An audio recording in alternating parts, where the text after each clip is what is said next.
We have come here today to mourn a great Kenyan lady,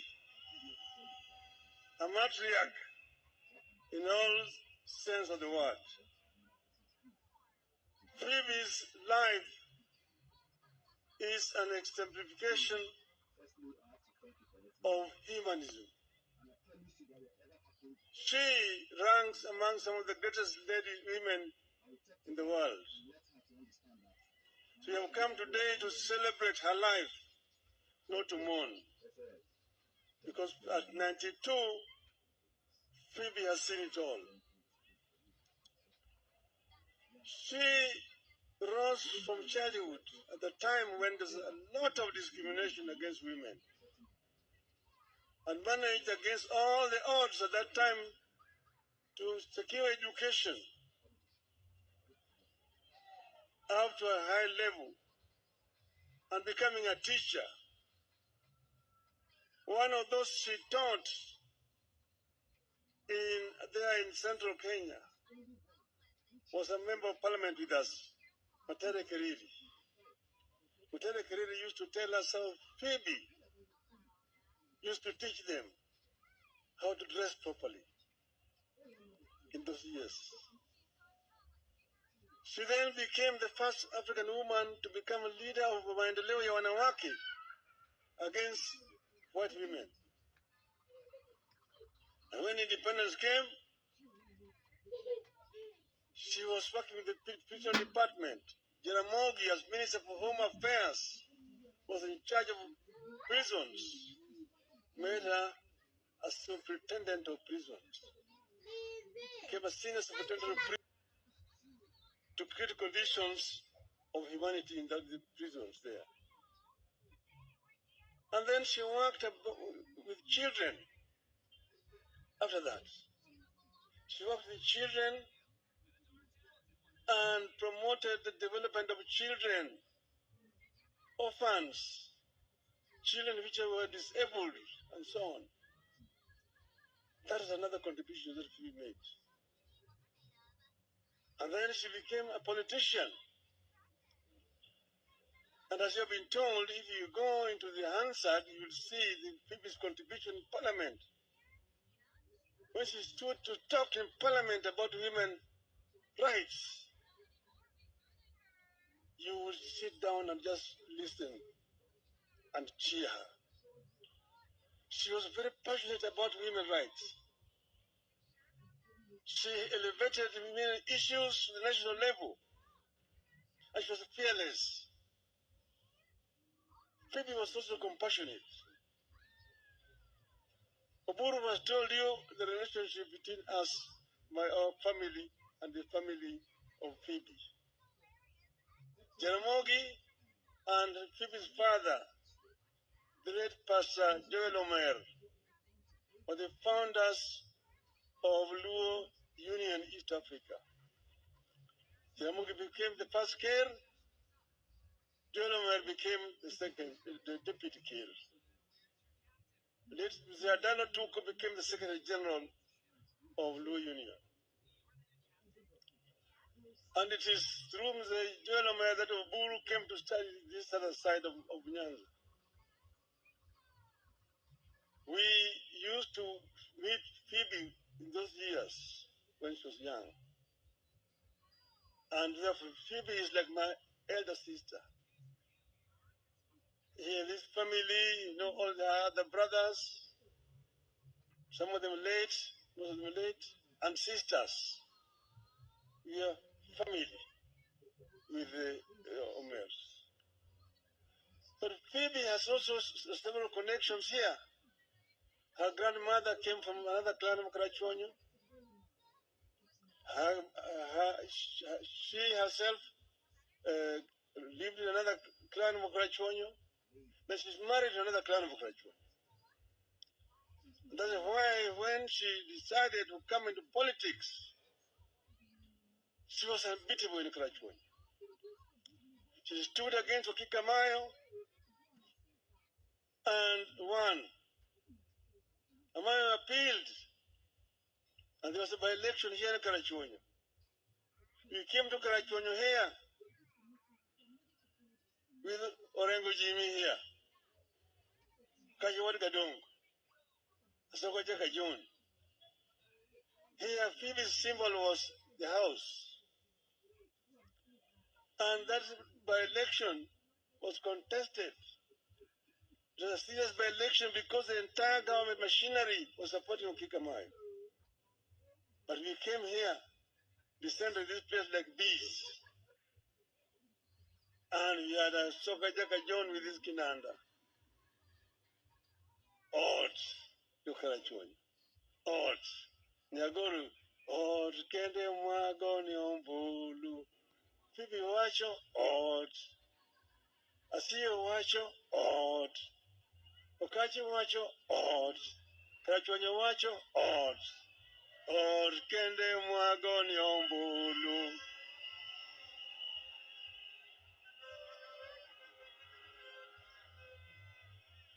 She was re-elected resoundingly. And after this momentum that we had gathered here in Karachuonyo, we descended into Ugenya. There was another by-election in Ugenya. And that by-election again, we put Orengo Simba. And Simba also won against another minister, Matthew Sugutu. Then we moved up to central Kenya at that time. We had created a wave at that time, which was very powerful.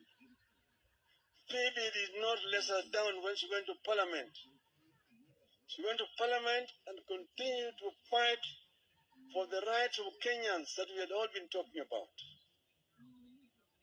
Later on, we joined with Phoebe in 1992 in Ford, Kenya. And she became a member of Parliament for Karachuonyo once again.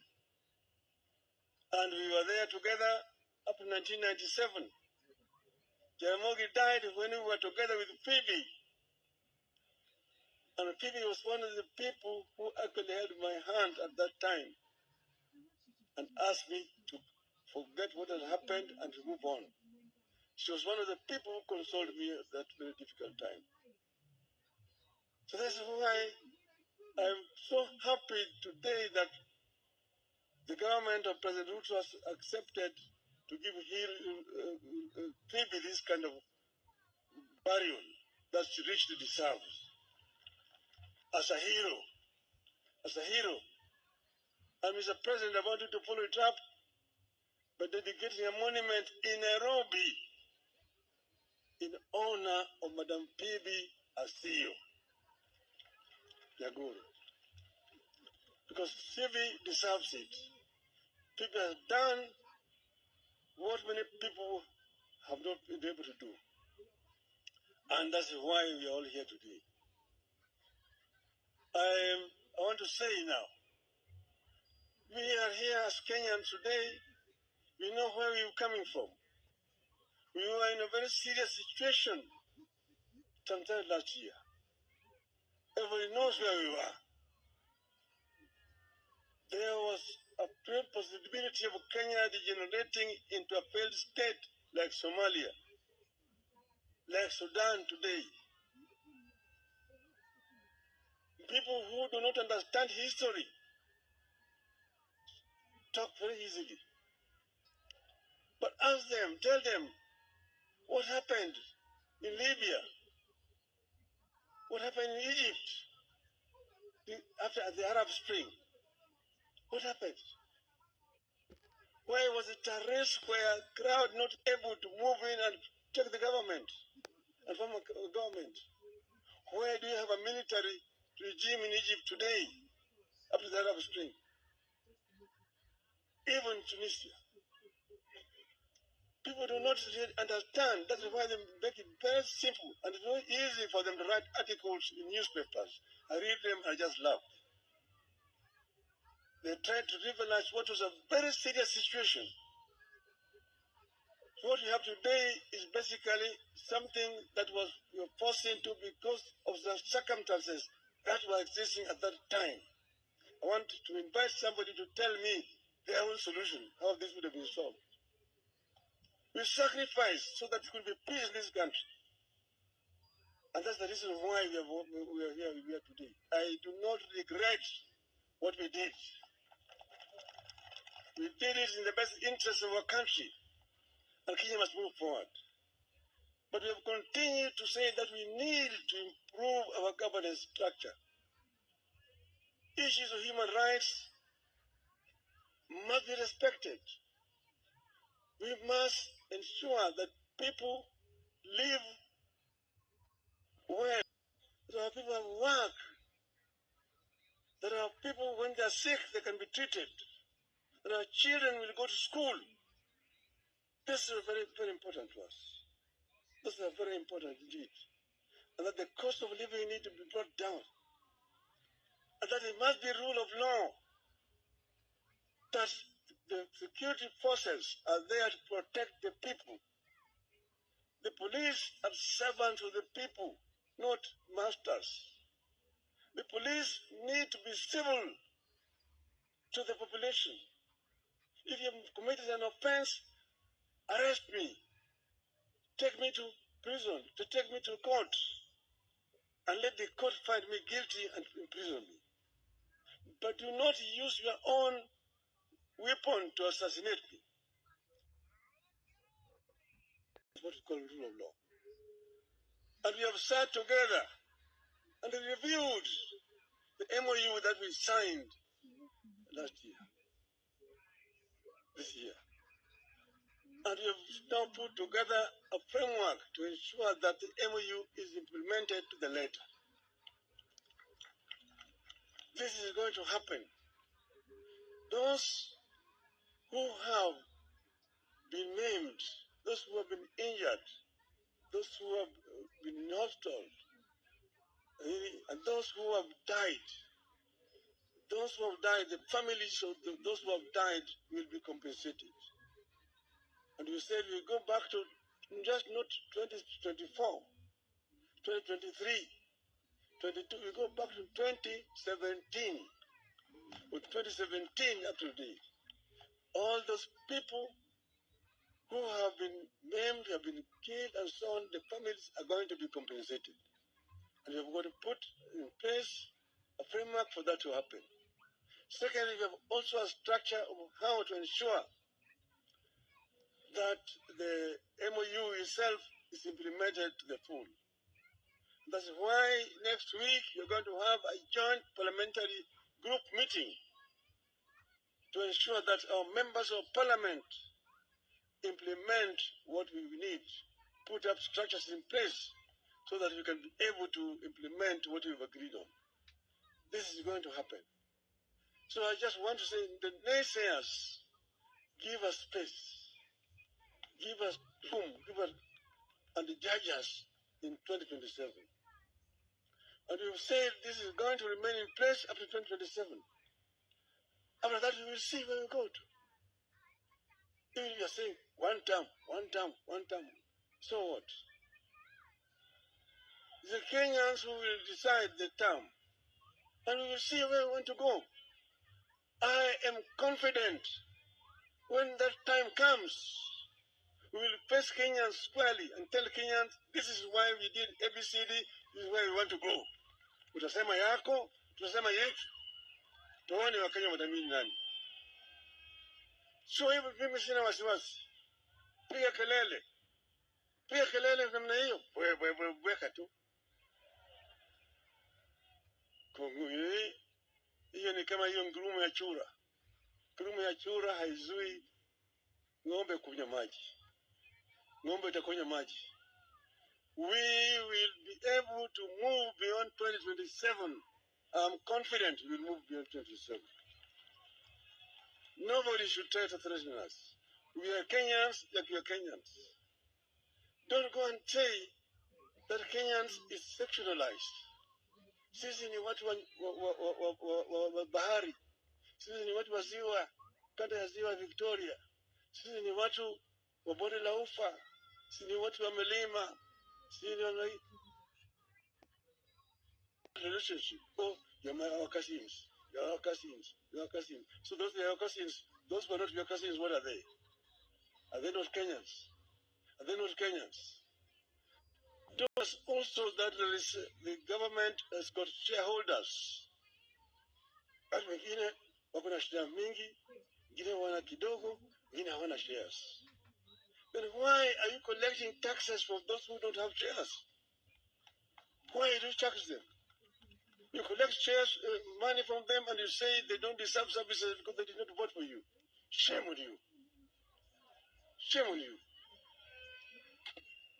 We want to live in a civilized society, in a civilized manner, in a humane manner. We want Kenyans to be proud as Kenyans. Kenya is a great country. Kenya is a great country. Kenya can transition to a first world. There's no reason why Kenya cannot move the way Kenyans equivalents have done. We can do it when we create enabling environment for Kenyans to thrive. Kenyans can excel. I've seen Kenyans excel elsewhere. I've seen countries much poorer than Kenya transition and become first world. Korea is one. Vietnam was bombarded by Americans for many years. Nobody believed that people remaining in Vietnam. Today, Vietnam's economy is up there. Energy consumption in Vietnam today is 70,000 megawatts. Kenya is only 3,500. Things that can be done here, when we sit down and plan properly, Kenya will be able to take off. Mr. President, we had Vision 2030. It's not been followed very well. As we now want to work with you, we want to ensure that we bring Vision 2030 back on the table. We also revive the NESC, National Economic and Social Council, so that all those flagship projects that we coined during that time can be revived and make sure that they're all moving together, going in the right direction. This will help us as a country. So I'm saying this as just a Kenyan patriot who is thinking about Kenya. Kenya number one, Kenya number two, Kenya number three. This is where we are. At this juncture now, I also want to congratulate Harambee Stars for making us proud twice. Making us proud. Harambee Stars are showing what other Kenyans do not know exists. And this is the spirit that we want to continue to hail.